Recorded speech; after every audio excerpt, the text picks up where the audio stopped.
Liverpool, Inglaterra.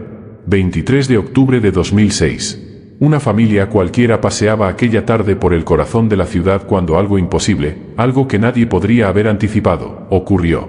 Ryan McKenne, un niño de apenas 5 años, se detuvo en seco frente a una tienda de discos. Sus pequeños ojos se quedaron clavados en un enorme póster de los Beatles que decoraba el escaparate. «Mamá, ese soy yo cuando era famoso». Sarah McKenna, su madre, soltó una risa nerviosa, intentando restarle importancia. «Ryan, cariño, esos son los Beatles, una banda muy antigua». Pero el niño no se movió. Señaló con el dedo, temblando de emoción, la figura de John Lennon y repitió con una certeza inquietante. «No, mamá. Ese soy yo. Yo era famoso, cantaba para mucha gente, y todos gritaban muy fuerte». Un escalofrío recorrió la espalda de Sarah. ¿Cómo podía su hijo conocer a los Beatles? En casa jamás se escuchaba esa música. Nunca habían hablado de grupos antiguos. Ryan apenas había empezado a hablar correctamente 2 años atrás. «Ryan, ¿nunca has visto esta foto antes?», intervino el padre, intentando ser racional. «Sí, papá, sí la he visto. Recuerdo cuando la tomaron. Hacía calor aquel día, y Paul estaba muy nervioso». Los padres se quedaron helados. ¿Cómo podía saber el nombre de Paul McCartney? «Puedo demostrarte que soy él», declaró Ryan con una seriedad impropia de su edad. «Sé cosas que nadie más sabe. Sé dónde escondí mis cosas especiales. Sé canciones que nunca canté para nadie». Sarah lo tomó de la mano, conteniendo el temblor en su voz.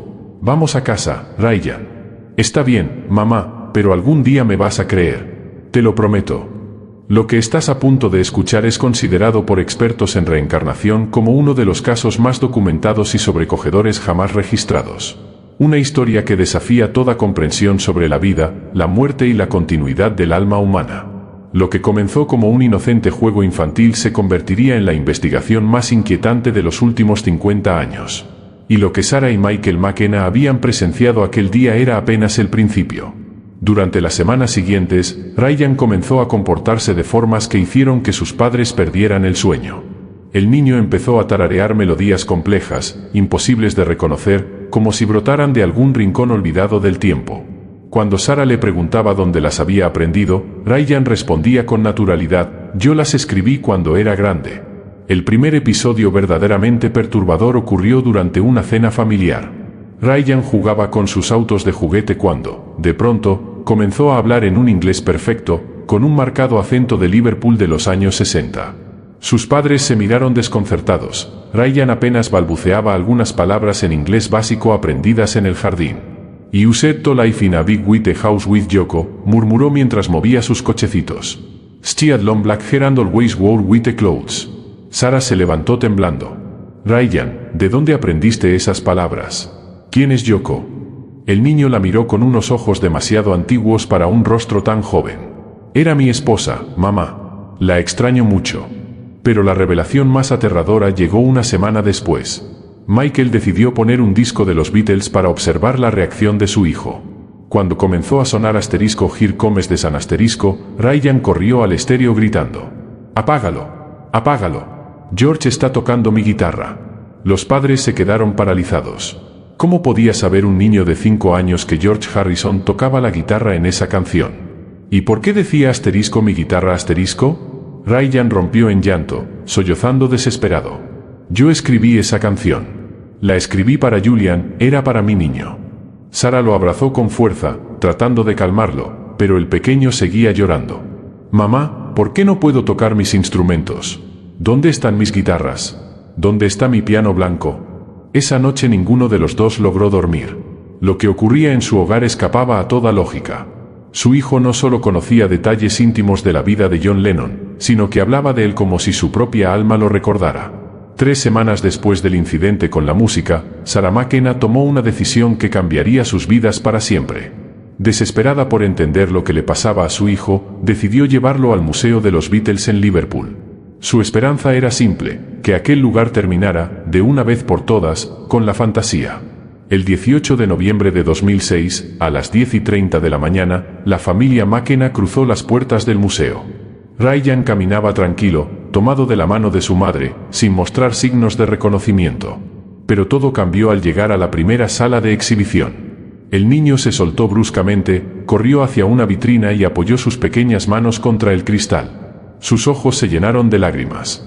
«Esa es mi guitarra», gritó señalando una Rickenbacker de 12 cuerdas. «La compré en Nueva York en 1964. Tiene una rayadura aquí», dijo, apuntando con precisión milimétrica el lugar exacto. Años más tarde, los expertos confirmarían que, efectivamente, existía una pequeña marca en ese punto. El guía del museo, Thomas Mitchell, se acercó intrigado. «Pequeño, esa es la guitarra de John Lennon, pero no tiene ninguna rayadura visible». Ryan lo miró con los ojos llenos de lágrimas. «Sí, la tiene. Está debajo de la segunda cuerda. Se hizo cuando la dejé caer en el estudio de Abbey Road durante la grabación de Norwegian Wood ***. Thomas sintió un escalofrío recorrerle el cuerpo. Ese detalle no aparecía en ningún libro, ni en biografías, ni en registros oficiales. Era información que solo John Lennon, George Martin o los técnicos de sonido podrían haber sabido. Pero Ryan no se detuvo ahí. Caminó con paso decidido hacia otra sección del museo, como si hubiera transitado esos pasillos miles de veces antes. Se detuvo frente a una fotografía en blanco y negro del Cavern Club. «Aquí tocamos 292 veces», murmuró. El escenario era diminuto y siempre hacía mucho calor. Paul siempre se quejaba del olor. Sara se acercó, temblando. «Ryan, ¿cómo sabes eso?» «Porque yo estaba ahí, mamá». «Mira», dijo señalando una esquina de la foto. «Ahí siempre dejaba mi armónica entre canciones. Pete Best siempre la movía, y eso me molestaba mucho». Thomas Mitchell, quien llevaba 15 años trabajando en el museo y conocía cada detalle de la historia de los Beatles, sintió que el suelo se le movía. Jamás había leído nada sobre una armónica en esa esquina. Ninguna biografía lo mencionaba. «Niño», dijo con voz temblorosa, «¿puedes contarme algo más sobre el Cavern Club?» Ryan lo miró con la seriedad de un adulto. El baño siempre estaba roto y había que subir unas escaleras muy empinadas para salir. Brian Epstein nos descubrió el 9 de noviembre de 1961, pero ya nos había visto antes. Fingió que era la primera vez. Thomas y los padres del niño se quedaron en un silencio absoluto. Lo que acababan de escuchar era información tan precisa que ni los biógrafos más minuciosos la conocían. Pero lo más impactante aún estaba por venir. 2 días después del incidente en el museo, la vida de los McKenna dio un giro aún más inquietante. Ryan comenzó a despertarse cada noche exactamente a las 3:17 de la madrugada. Siempre a la misma hora. Sus padres lo encontraban sentado en su cama, cantando melodías que jamás habían escuchado. No eran canciones de los Beatles conocidas, eran composiciones nuevas, pero con un estilo inconfundiblemente similar al de John Lennon. Sara decidió grabar una de aquellas sesiones nocturnas. Lo que capturó el pequeño grabador cambió todo para siempre.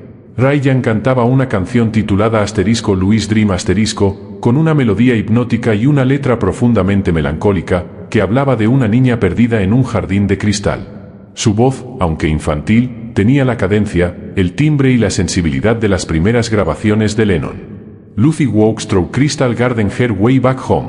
Flowers tell a story. Michael Mena escuchó la grabación una y otra vez, como si en cada repetición buscara una explicación. La composición era sofisticada, con progresiones de acordes tan intrincadas que ningún niño de 5 años podría conocer. Pero lo que más lo perturbaba no era la música, sino la voz, la forma en que Ryan articulaba ciertas palabras, el vibrato, los pequeños suspiros entre versos, todo replicaba, con una fidelidad imposible, el estilo vocal de John Lennon. Desesperado por entender lo que estaba ocurriendo, Michael contactó al Dr. James Harrison, un musicólogo de la Universidad de Liverpool especializado en los Beatles. Le envió la grabación sin revelar el nombre del intérprete. 48 horas después llegó la respuesta, y fue tan impactante que dejó a la familia paralizada. «Estimado señor McKenna», escribió Harrison, «la pieza que me ha enviado es extraordinaria. Las progresiones armónicas corresponden al estilo compositivo de John Lennon entre 1962 y 1963. Más sorprendente aún, encontré menciones de esta canción en mis archivos. En el diario personal de Paul McCartney, fechado el 23 de agosto de 1963, hay una entrada donde anota que John trabajaba en una canción sobre Lucy y unos jardines de cristal, pero la abandonó por considerarla demasiado íntima». Michael y Sara se miraron en un silencio que lo decía todo. Su hijo de 5 años había creado nota por nota una canción que Lennon había escrito 43 años atrás, pero que jamás fue grabada. Sin embargo, aquello fue solo el principio. En las noches siguientes, Ryan interpretó 4 nuevas composiciones: Strawberry Mine, Julia's Lullaby, Penny Lane Backbase y Tomorrow's Yesterday. Cada una poseía la misma complejidad melódica, y de forma imposible, coincidía con obras inéditas de Lennon.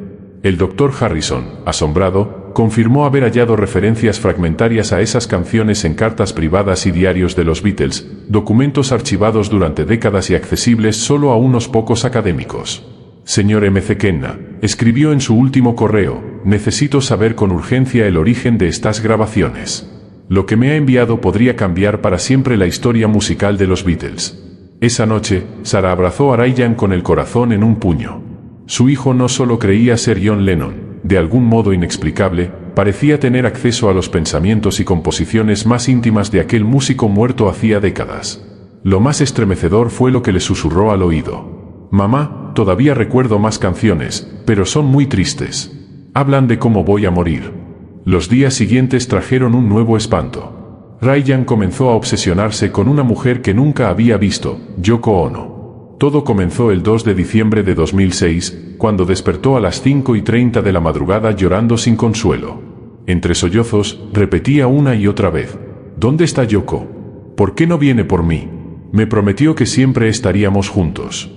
Sarah intentó calmarlo, pero el niño estaba inconsolable. Ella tiene el cabello negro y muy largo, siempre viste de blanco. Vive en nuestra casa grande, con muchas ventanas. ¿Por qué no está aquí conmigo? Los padres se miraron horrorizados. En casa no había fotos de Yoko Ono, ni discos de los Beatles, ni libros, ni documentales. ¿Cómo podía Ryan describirla con tanto detalle? Aquella misma tarde, ocurrió algo aún más inquietante. Ryan se sentó en el suelo de su habitación, tomó crayones y papel, y comenzó a dibujar. En menos de una hora había creado una ilustración minuciosa de un apartamento desconocido, una sala inmensa con ventanales de piso a techo, un piano de cola blanco en el centro, plantas colgantes, una cama circular con sábanas blancas. Esta es mi casa con Yoko, explicó señalando cada rincón. El piano está justo ahí, porque desde esa posición puedo ver el parque. Yoko siempre se sienta en esa silla mientras toco, y aquí, dijo, apuntando a una esquina específica, está la máquina donde grabamos Double Fantasy *. Michael tomó el dibujo con manos temblorosas. El nivel de detalle era inimaginable para un niño de solo 5 años. Había perspectiva, proporciones exactas y elementos arquitectónicos trazados con una precisión que desafiaba toda lógica. Esa noche, mientras Ryan dormía profundamente, Michael buscó en internet imágenes del apartamento de John Lennon y Yoko Ono en el edificio Dakota. Lo que encontró lo dejó paralizado. Las fotografías del lugar coincidían con el dibujo de su hijo punto por punto. El piano blanco ubicado en el mismo rincón, las amplias ventanas con vista al Central Park, las plantas colgantes, incluso la cama circular con sábanas blancas. Cada trazo de Ryan reflejaba la realidad con una exactitud perturbadora. Pero había algo más que heló la sangre de Michael. El niño había dibujado una pequeña mesa con lo que parecía equipo de grabación. Intrigado, investigó y descubrió que, efectivamente, John y Yoko habían instalado allí un estudio casero para grabar el álbum Double Fantasy *. Al día siguiente, Ryan hizo algo que sus padres jamás olvidarían. En la sala de espera del dentista, encontró una vieja revista con una diminuta fotografía de Yoko Ono en una esquina. En cuanto la vio, se abalanzó sobre ella, la abrazó contra su pecho y rompió a llorar. Es ella, es mi Yoko, mamá. ¿Puedes llamarla? Dile que Ryan está aquí. Dile que John la está esperando. La recepcionista los observaba con una mezcla de desconcierto y compasión mientras Ryan besaba una y otra vez la imagen, susurrando entre sollozos. Te extraño tanto, ¿por qué no vienes por mí? Prometiste que nunca nos separaríamos. Sarah lo tomó en brazos y salió corriendo del consultorio. En el coche, Ryan siguió llorando sin consuelo. Ella está triste, mamá, muy triste, porque cree que me fui para siempre. Pero yo estoy aquí esperándola. Esa noche, el pequeño pronunció una frase que dejó a su madre sin dormir durante semanas. Mañana vamos a ir a casa, ¿verdad, mamá? A Nueva York, tenemos que buscar a Yoko. Ella necesita saber que volví.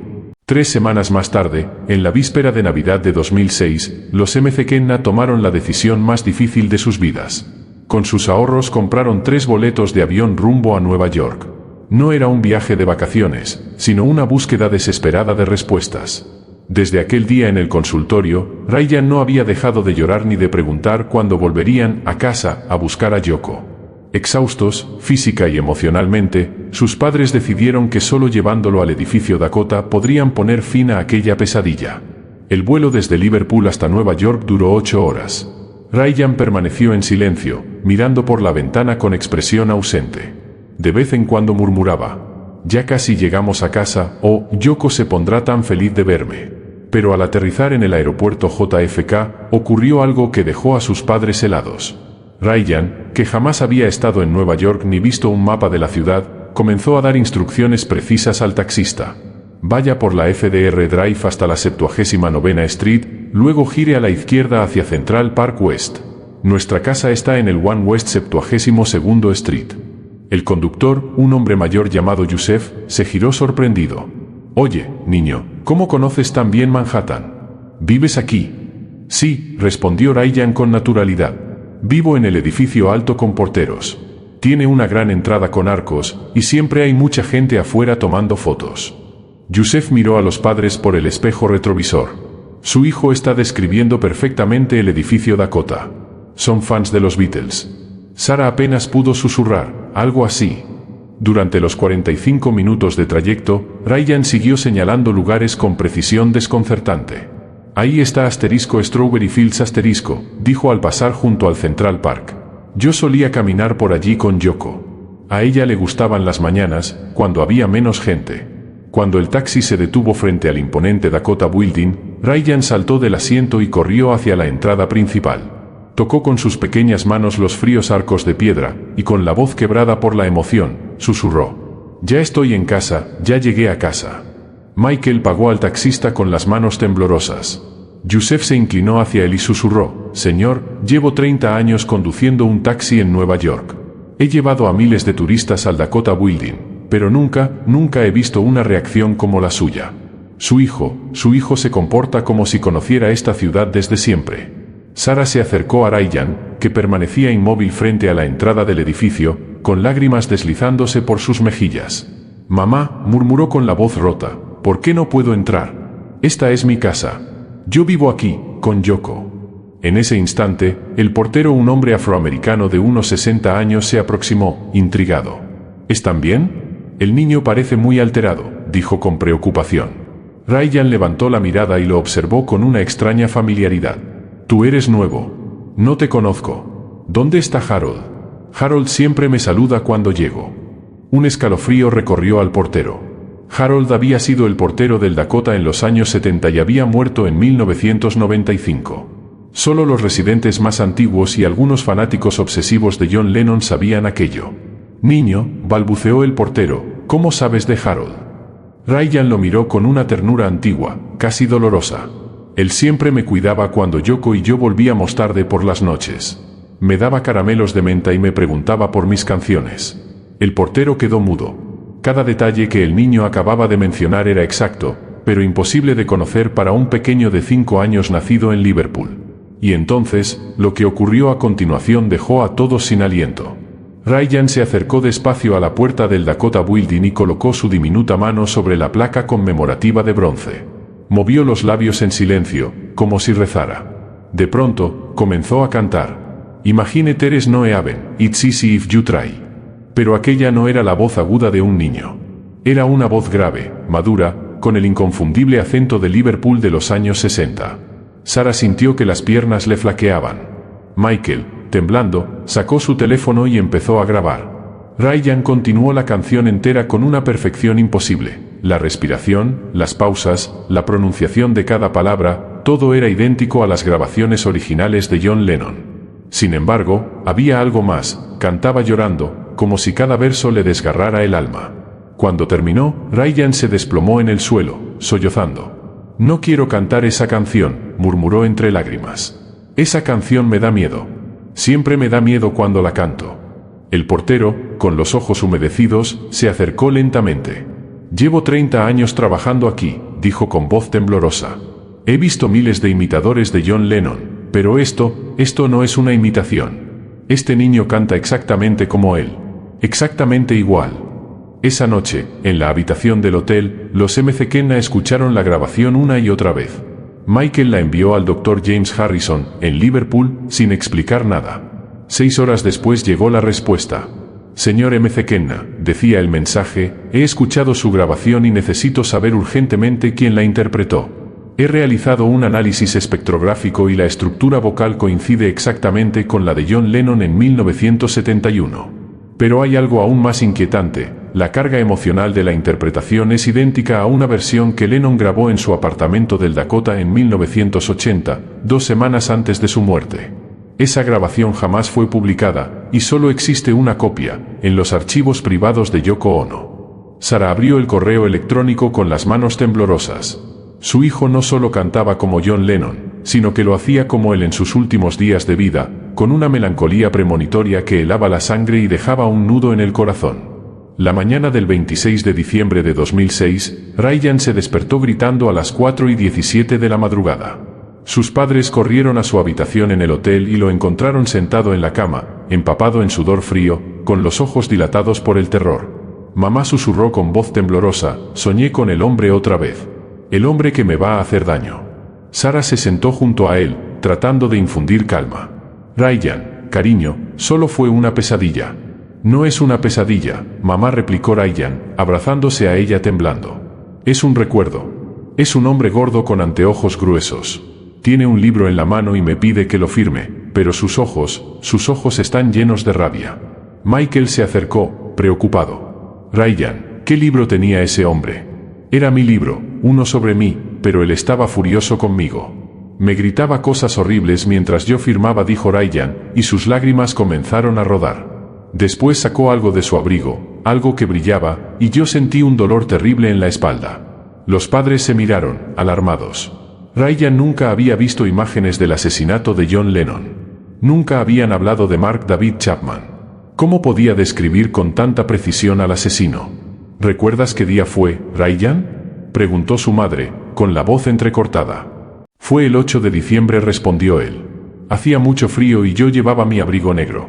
Yoko y yo habíamos estado grabando toda la tarde. Ella estaba cansada y quería cenar temprano. Ryan se secó las lágrimas. Yo le dije que primero tenía que firmar un autógrafo para un fan que esperaba abajo. Sara sintió un escalofrío recorrerle la espalda. Cada detalle que Ryan describía coincidía exactamente con los testimonios documentados del último día de John Lennon. Mamá, ese hombre vendrá por mí otra vez. No quiero que me haga daño, solo quiero estar con Yoko y tocar mis canciones, dijo Ryan, con la voz temblorosa. Michael buscó en internet información sobre el 8 de diciembre de 1980. Lo que encontró lo dejó sin palabras.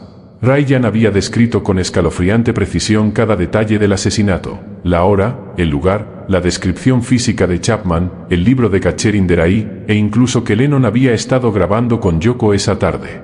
¿Recuerdas algo más de ese día?, preguntó su padre con voz temblorosa. Ryan lo miró, los ojos llenos de tristeza.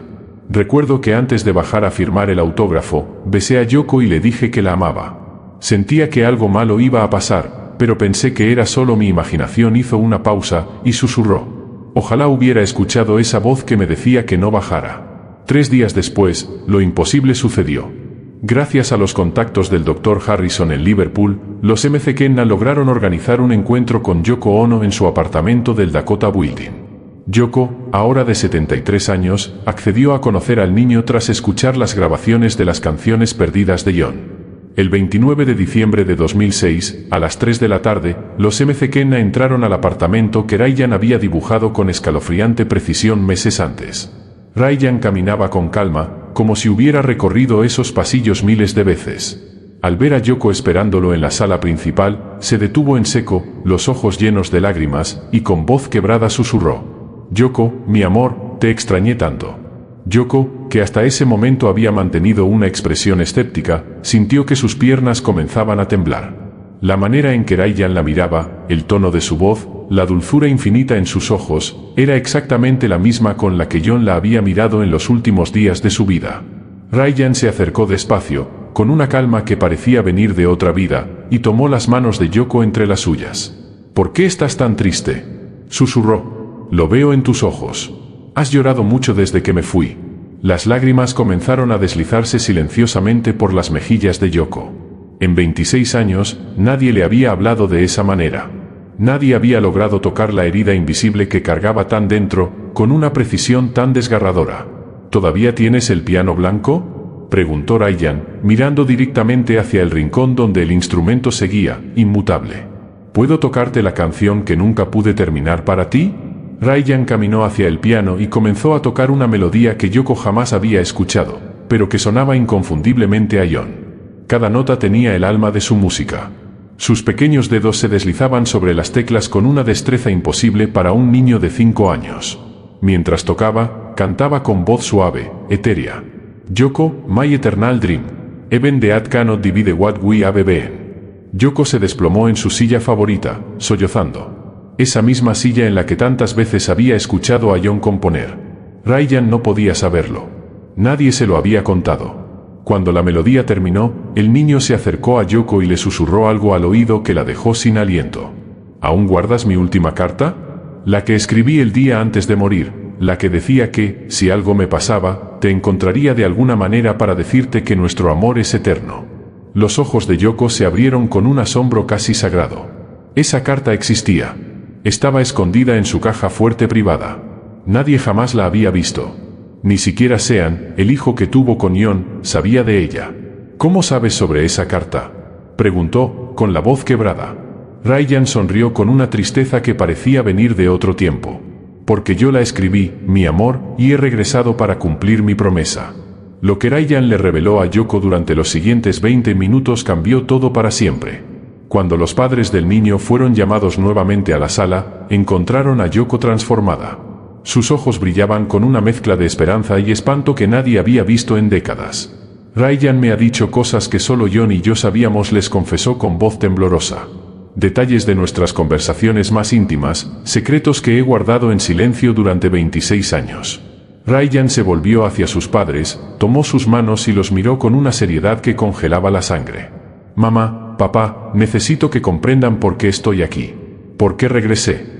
Guardó un silencio breve, casi reverencial, y continuó. Cuando era John, había una última canción que quería grabar. Se llamaba Asterisco de Bridge Between Worlds asterisco. Trataba sobre la muerte, sobre cómo el amor puede sobrevivir más allá de la vida física. Quería que fuera mi regalo de despedida para la humanidad. Ryan volvió al piano y comenzó a tocar una melodía de una belleza sobrenatural. Su voz, ya no la de un niño, sino la inconfundible voz de John Lennon, llenó el apartamento.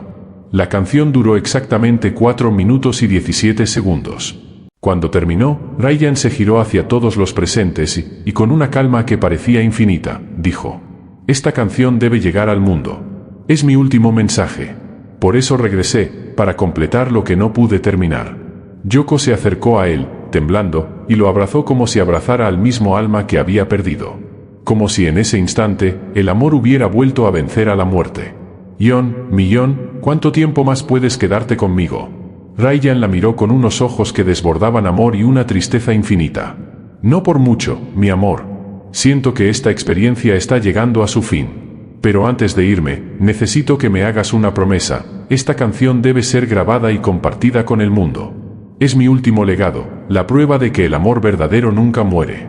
3 meses después, Ryan McKenna dejó de recordar ser John Lennon. Los recuerdos se desvanecieron lentamente, hasta que volvió a ser simplemente un niño de 5 años en Liverpool. Sin embargo, The Bridge Between Worlds fue grabada profesionalmente y se convirtió en uno de los fenómenos musicales más extraordinarios de la historia moderna. Yoko Ono declaró públicamente: «He vivido con John durante años, he conocido su alma más profundamente que cualquier otra persona en el mundo, y puedo decir con absoluta certeza que Ryan McKenna, durante un periodo imposible de explicar, fue la reencarnación de mi esposo». Hasta hoy, científicos, musicólogos y especialistas en fenómenos paranormales siguen sin poder comprender cómo un niño de 5 años pudo acceder a memorias, conocimientos y habilidades que pertenecieron a John Lennon. Lo único que saben con certeza es que presenciaron el caso de reencarnación más documentado y verificado de la era moderna. Ryan McKenna, ahora un adolescente como cualquier otro, de vez en cuando se despierta tarareando melodías que no recuerda haber aprendido, con una nostalgia inexplicable por una mujer llamada Yoko y un apartamento en Nueva York que afirma haber sido su hogar.